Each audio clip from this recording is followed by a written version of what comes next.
Hi అండి, అందరికీ నమస్తే. నేను సునీల్ మద్దాల.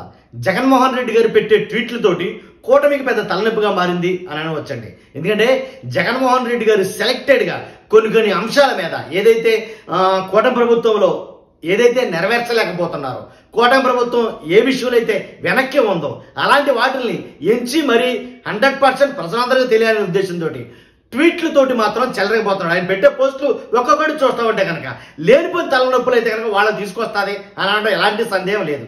ఎందుకంటే చెప్తున్నాడు కదండి, చంద్రబాబు నాయుడు గారు కూటమి ప్రభుత్వంలో కొన్ని అంశాలను తీసుకొని ఏదైతే రైతు భరోసా కానీ, అమ్మక వందనం కానీ, సూపర్ 6లో కొన్ని నెరవేర్చలేనివి, నెరవేర్చడానికి ఇంకా టైం పట్టేవి, అసలు నెరవేరుస్తారో లేదో తెలియనివి కొన్ని అంశాలు ఉన్నాయి. వాటి మీద మాత్రం తన అస్త్రాలను సంధిస్తున్నాడు అనేది చెప్పొచ్చు. చంద్రబాబు గారి కూటమి ప్రభుత్వం విద్యార్థుల జీవితాలతో చెలగాటం ఆడుతుంది. 3 త్రైమాసికాలుగా ఫీజు రీఎంబర్స్మెంట్ డబ్బులను పిల్లల చదువులకు చెల్లించకపోవడంతో చదువులు మానేసుకోవాల్సిన పరిస్థితులు వచ్చాయి. చంద్రబాబు గారి వారిపై కక్ష కట్టినట్లు వ్యవహరిస్తున్నారు.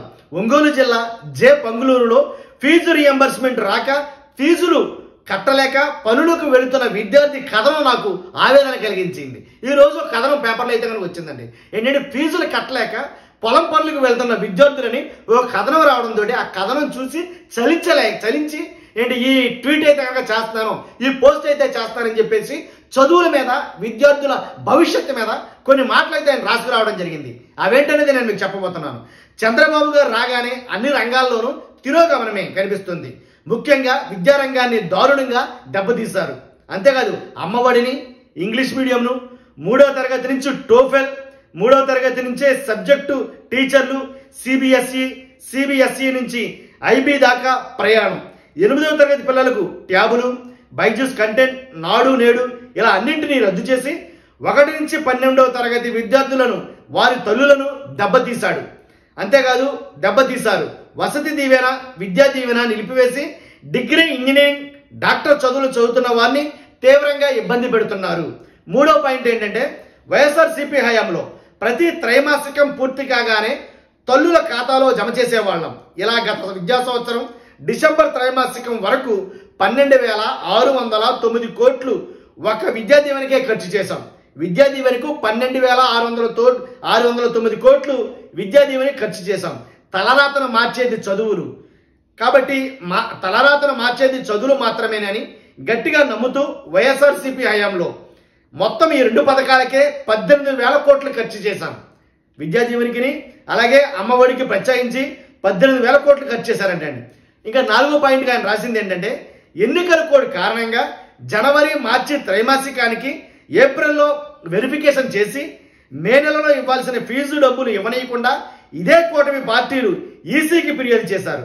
పోనీ ఎన్నికలైన తర్వాత వీళ్ళు జూన్లో అయినా ఇచ్చారా అంటే అది లేదు. అప్పటి నుంచి 1 పైసా కూడా చెల్లించలేదు. ఏప్రిల్లో ఇవ్వాల్సిన వసతి దీవెన పరిస్థితి కూడా అంతే.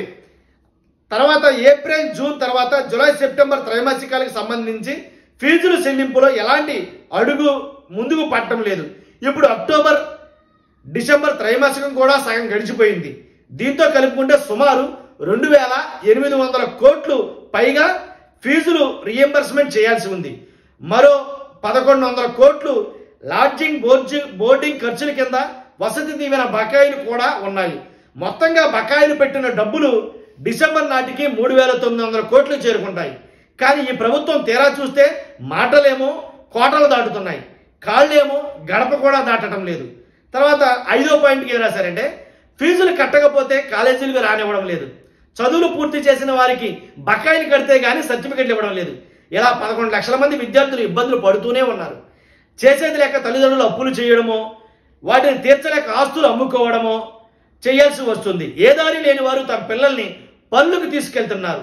చదువులకు నిలయమైన ఏపీలో దౌర్భాగ్యకర పరిస్థితులు ఇవే అని 5వ పాయింట్ రాసుకొచ్చారు. 6వ పాయింట్ ఏం రాశారంటే ప్రభుత్వం వచ్చాక ఇసుక స్కామ్, లిక్కర్ స్కామ్, పేకాట క్లబ్బులు, మాఫియా సామ్రాజ్యాలు, ప్రైవేటీకరణ ముసుగులో స్కాములు చేస్తూ మెడికల్ కాలేజీలు, ప్రభుత్వ పోర్టులను దోచిపెట్టే స్కాములు తప్ప పిల్లల చదువుల మీద శ్రద్ధ లేకుండా పోయింది.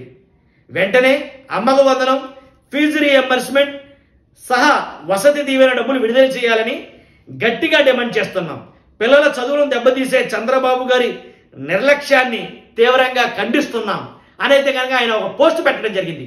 ఈ పోస్ట్ సారాంశం ఏంటంటే విద్యార్థులకు చెందాల్సినటువంటి విద్యార్థులకు ఇవ్వాల్సినటువంటి ఫీజు రియంబర్స్మెంట్లు వేయట్లేదు, అమ్మకు వందనం కానీ వసతి దీవెన కానీ ఎలాంటి వాటి నిమిత్తం ఎన్ని కోట్లు అయితే కనుక ఏదైతే వాళ్ళు చెప్పిన 3,900 కోట్లు ఏవైతే ఉన్నాయో ఆ డబ్బులు వేయట్లేదని చెప్పేసి కర్రాఖండిగా పోస్ట్ పెట్టి చెప్పడం జరిగింది. కాబట్టి 100% ఈ పోస్టులు ఓన్లీ విద్యార్థుల గురించి మాత్రమే పెట్టడం జరిగింది. కానీ విద్యార్థుల బతుకులు చీకట్లోకి వెళ్ళిపోకుండా వాళ్ళు చదువులు మానేసి పనులకెళ్ళే ఈ దౌర్భాగ్యమైన పరిస్థితి మారాలని జగన్మోహన్ రెడ్డి గారు ఈ ట్వీట్ పెట్టారు.